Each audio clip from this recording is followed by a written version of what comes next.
Hi, my name is Branden Ingram, and today I'm going to be talking about generating tailored advice in video games through playstyle identification and player modeling. Now, learning is a complex process of acquiring new understanding, knowledge, and skills. However, teaching is a much harder one. And this is partly due to a task's inherent difficulty, but also due to the variety of styles with which a task can be approached. For example, in roguelike games such as Spelunky, the path to improvement for a player is not obvious, as there are multiple goals to achieve and multiple different ways of accomplishing these different goals. A player could like to slay monsters while another player could like to collect coins. Now, advancements in fields such as reinforcement learning have generated expert machines in very complex domains, particularly video game ones such as OpenAI with Dota 2 and DeepMind with StarCraft 2. Now the question is, can we leverage these techniques of learning to benefit our own learning? Now, unfortunately, these algorithms produce low-level explanations which are uninformative to the average user, as these individual action sequences like go left here, go up there, tend not to have a major impact on the final outcome. Now, these explanations are also independent of an individual's preferences for the manner in which they solve a task. So these expert machines will, find the optimal path to some goal, but that not might be how a particular user enjoys playing the game. Therefore, we require a way to learn based on, personal preferences, or in other words, different play styles. Like I mentioned, like a particular player with a particular style might prefer slaying monsters. So, as you can see here, we could have a monster hunter player or a hero player. And these unique styles should be leveraged to help teach players better in their own way of accomplishing their own goals. Now, my research looks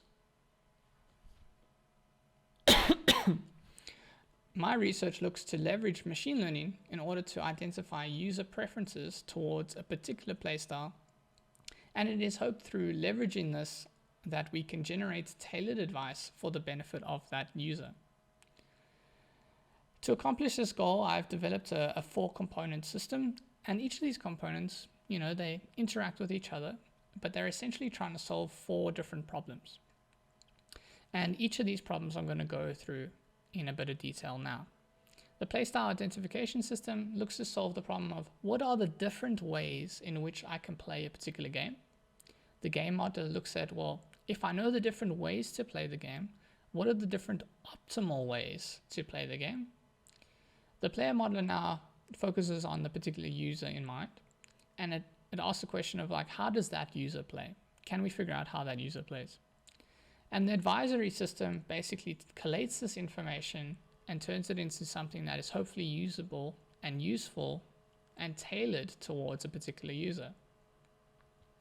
All right, so on to the first question. What are the different ways to play a game? Now, this approach is based on 2 key steps. The first being trajectory encoding.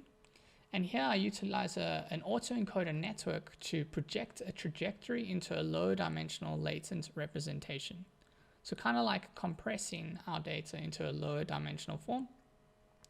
And the data that I'm referring to here is time series data of variable length, which describes the user's actions. Now, the second part, after we've encoded this data, is to actually apply a clustering technique. Now, here we can just apply traditional clustering techniques since the data is now in this compressed, so low dimensional form, as well as the fact that it's now uniform in length. Now, in order to test the system, we generated simulated trajectories from a grid world domain that you can see here. And the objective in this world was to reach the goal tile. And you start at the start and you reach the goal.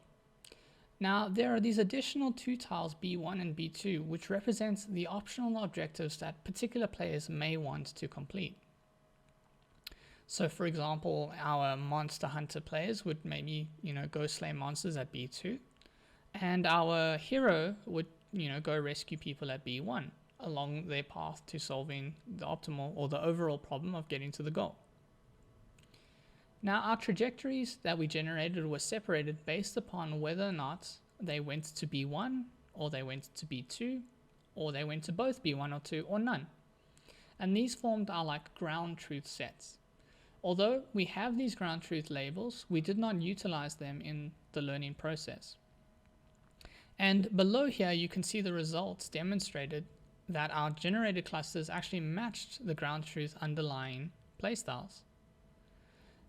So you can see that the heat maps, which are trajectories, correspond to these individual clusters. So that's the first problem, right? What are the different ways to play? Now, once with all that information, then we need to look at what are all the best ways to play. Now, creating expert machines in video games has commonly been conducted using reinforcement learning. And how reinforcement learning works is that you'll have an agent who observes some information from an environment that is called the state, and they can then take an action within that state. The environment will then return a reward as well as a new state that the agent would find themselves in after completing said action. And this reward is commonly defined by a reward function. And the goal here is to teach the agent to actively seek out states that give or return a positive reward, as well as avoiding states that return a negative reward. So we look to apply the same approach.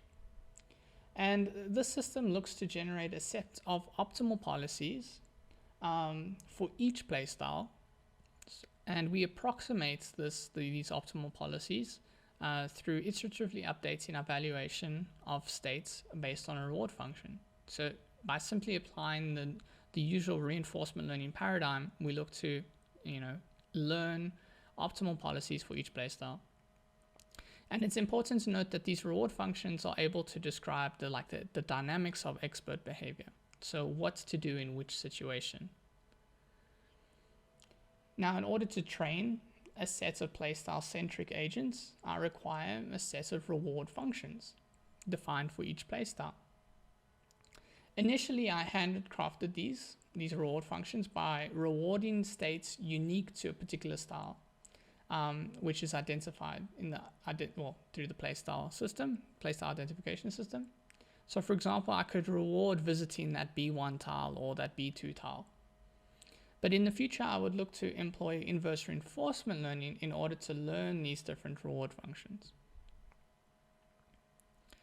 Now, once that task is complete, we'll obviously have a set of optimal agents for each playstyle, but we also want to know how do you play as a user. And that understanding of how a user plays is required for generating tailored advice. Now here, an LSTM is also employed to be able to predict future states from partial trajectories of individuals. So we feed in the current trajectory of an individual, we compress it once again in a similar format to the playstyle identification system, and this time what we will do, we'll output from the network is a predicted output state and action. Now, ordinarily this would require a significant amount of data from the user to train an accurate model.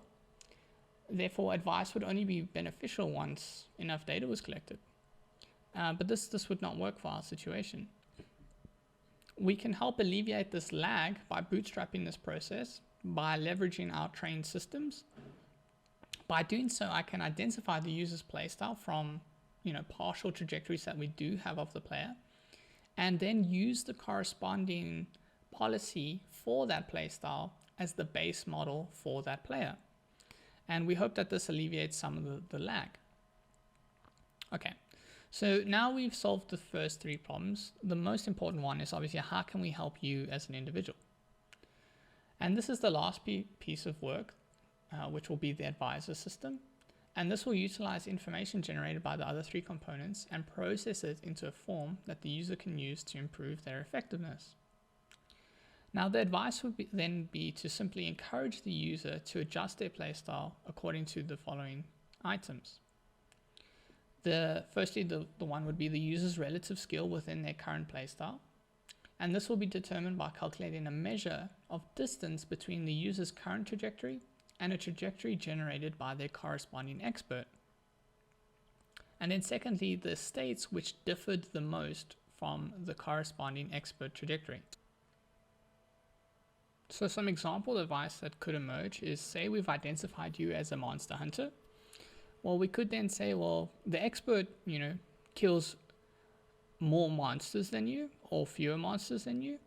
And additionally, we could then identify the particular states that the expert visits that you don't visit.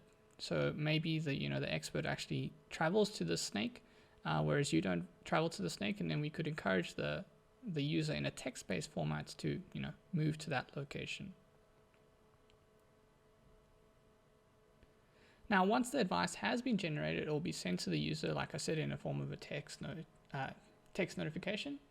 Now, the best time to intervene or give advice will be determined through some different experimentation. And there can be many further studies which look into learning the appropriate times as well as the form in which advice should be delivered. So, in conclusion, my research proposes an end-to-end method to reduce the difficulty users experience when trying to improve in video games.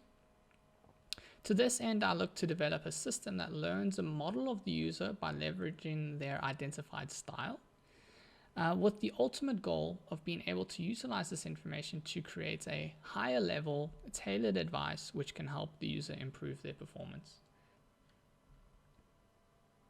Thank you very much, and I welcome any questions.